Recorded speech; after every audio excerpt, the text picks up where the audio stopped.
We saw this past year with these $100 million deals, with the election, Kamala Harris going on Call Her Daddy. I think she went on something else too, but I'm not remembering, but Call Her Daddy didn't really give her the boost they were hoping, but it did get the reach that they were looking for because of her show. She's a podcast currently with Spotify right now. She's not over at Sirius until January, I think. She went on that. She also later then did The View, Stephen Colbert, a few other shows. She did a town hall with Charlemagne the God for iHeart out of Detroit at her rally there. It was a big deal. They promoted it. They broadcasted in a lot of their stations around the country. It did nothing. Now, that wasn't for lack of Charlemagne's, talent or ability or anything. It's the medium. It did nothing. It moved zero on the needle. There were not clips put around anywhere. She did a handful of phone calls and live stuff for radio stations in certain markets. I heard a clip in Atlanta. There's a R&B station called V103, and she called in there day of the election. She called down there because Atlanta, Georgia, the whole state was going to be a big contested swing state for them. So she calls into the heart of Atlanta, a big urban station, and I knew about it because I'm in radio, and certain things I follow were telling me she was doing it. There was nothing. No clips anywhere. There was nothing circulating on social media about it. Radio did absolutely nothing. Go to the other side. Donald Trump. And I see you want to say something, but just give me a second and you can have it. Donald Trump. Wait, is it relevant to what I was just saying here? Well, she did. She even did Howard Stern, and that almost got no run. Yes. And you would think Howard Stern would be the big yes and run no. Yes and no. Her on Stern did really nothing for her. Right, that's what I'm saying. On Stern, the video clips went everywhere. The little clips they kept putting out were being circulated on social media because I was seeing them on TikTok. I was seeing it on Instagram, clips on Twitter for all that stuff. So in that way, the video of her on Howard had more reach than her being on Howard had reach. So you're right on that. Go to Donald Trump. And we find out that, he credits his son and a few other people around him for this. They went a different direction because they know he was not going to get on The Tonight Show. He's not going to get on these other shows. So he went a different route. And they put him on some podcasts that made sense. They put him on some podcasts that didn't make sense. They put him on Logan Paul's Impossible or Impulsive, whatever that thing is called. That got a lot of attention. He did Theo Von's podcast, got a lot of attention. He did this other streamer, Aiden Ross, who was big on Kick, right? He's the one that got Andrew Tate in trouble because he revealed where Andrew Tate was in Romania, and then the cops raided him. They raided his house, right? So this guy was just like a big streamer. I think he was, Quiet Girl's right. He was banned on Twitch too, but he owns like 30% of the company for Kick. He's just one of these weird influencers that people like for some reason. Trump went on Aiden Ross's show. He went on The Undertaker's podcast because that ties into wrestling, where Donald Trump has a lot of ties to boxing and wrestling. He did. Who else did he do? He did Undertaker. Andrew Schultz's podcast. Got a lot of attention out of that, and it cost Andrew Schultz his taping venue for his new Netflix special, which is hilarious. Then finally, to top it off, days before the election, he goes on Joe Rogan. Does a little over 3 hours, unscripted, unedited, just there. And then flew from there to go to a rally. All that being said, showed that podcasts and streaming, this was the year that exceeded traditional radio and broadcast television. Late night television, completely irrelevant. It doesn't matter anymore. It can still be entertaining if you're watching it for certain things, but as far as relevancy, it doesn't promote your material anymore. It doesn't promote your movie, your music, anything. It does nothing. Other news programs, even though it's the news, doesn't have the reach that it once did anymore, or at least the impact that it does from doing those things. Yeah, because she did 60 Minutes, which got a lot of backlash for because there was two edits for two different shows. Yeah, that caused a big hoopla for her.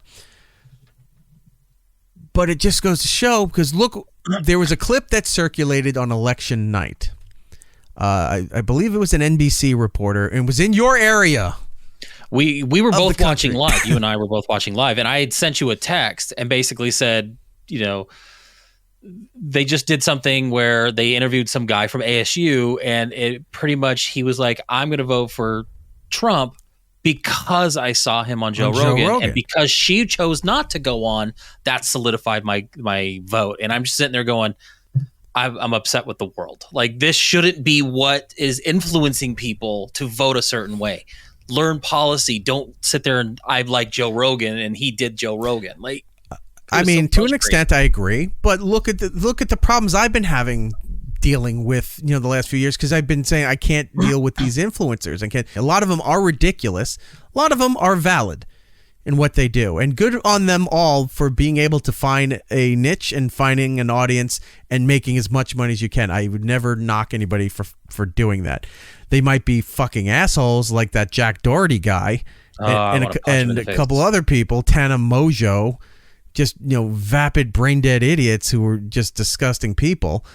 But they're making millions of dollars and selling out theaters for their podcasts and whatever. That clip from Arizona not only resonated all night through NBC and MSNBC, because obviously same company, but other networks were picking up that clip. CNN was talking about it. I flipped over to CNN at one point, and they were saying there is this clip that's online, and they were playing the clip, and it's that kid or that guy, young guy, saying because he went on Joe Rogan and she refused to go on Joe Rogan, or not, she made it difficult to do Joe Rogan. Right. That changed a lot of people's minds. And they were sitting there like, is this really, at first they were like, is this really a thing? Is fear really a factor here? Is this what's happening? This kid, sure, he was an ASU fucking moron. Trust me.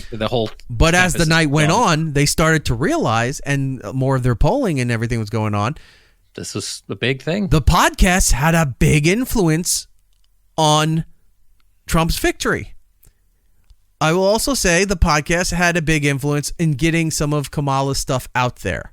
More so than The View, than late night television, and other traditional radio and news mediums that she was doing, and they were constantly pushing her.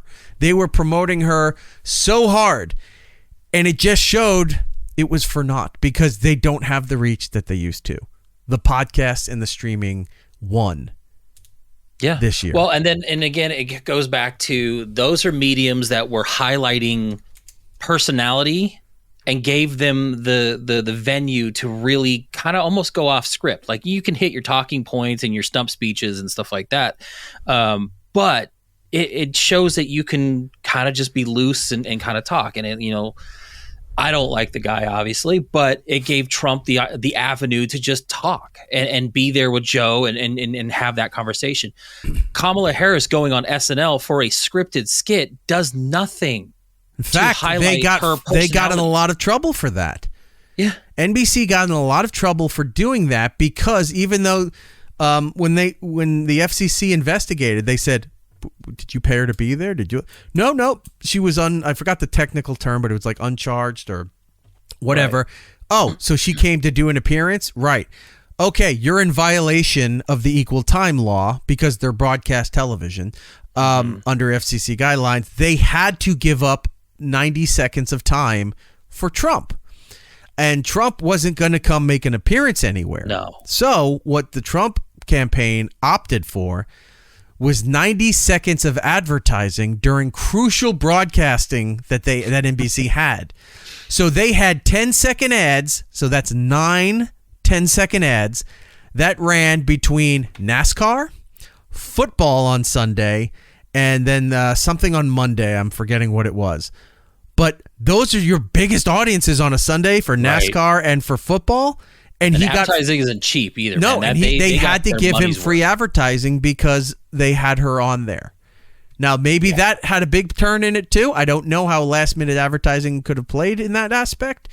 Well, there's another thing too. Apparently, there's something called the Hugh Report, I think is the name of it. But we'll get this information by Thanksgiving, and it's the official rundown, breakdown of everything to do with the election that is finalized and sealed and said, this is every detail, every breakdown, everything to do with the election. This is the official story. And that's where you'll get all the breakdowns, the numbers, the county stuff, how this went to this way, and all these other stories. We'll find all that out throughout the month going into Thanksgiving. It's not a matter about him winning. It's not a matter about her losing. The matter that I'm taking away from this is because everybody's got their thing. But for me personally, seeing this happen and realizing that this is the year that podcasting and streaming has been legitimate for a while, but if you want to say became legitimate, fine. But exceeded what radio was doing, what late night TV was doing, what broadcast TV was doing. This is now a factor in everything. These shows, these live streams, whether you like the content or not, are the new viable platforms that you need to go on now for your advertising, for your promotion, for anything, political aspirations, all that stuff. You don't think, when's the next election? 2 years for House or Senate or something like that, right? Yeah, 2 more years, and then we're back. All right, so like it's never ending. But the national election, statewide elections instead of national elections in 2 years for Senate, House, whatever. If warranted, you don't think some of those people are going to go onto podcasts? Oh, 100%. That year, the next election in 4 years, whoever it may be that's going to be running, we know it won't be Trump, but if it's Vance, if it's other candidates, whoever, they're going to be making their way to find out who are the bigger podcasts at that time and make sure that they're getting time on those shows because that's where the audience is now, or at least the audience that matters. Those podcasts, those live streams brought in a record amount of young people to vote. Doesn't matter who they voted for. They showed up. Young people showed up in a big, big way during this election. And it was because of those platforms. So Clinton on Arsenio was a milestone. The election showcase, the podcast milestone has been reached. This just goes to show like the difference between the time, because you're right. Clinton on Arsenio with him playing the saxophone and was a big huge factor that got Clinton elected. Mm-hmm. Because it showed that it showed that Carson was a bit out of touch. It was the audience was too old. But two, it showed mainstream media was a bit out of touch with all of that, and he went on the hottest talk show at the time. Arsenio was massive at that particular point in time. That's what this is. Joe Rogan is like that Arsenio moment. It's that turning point, yeah.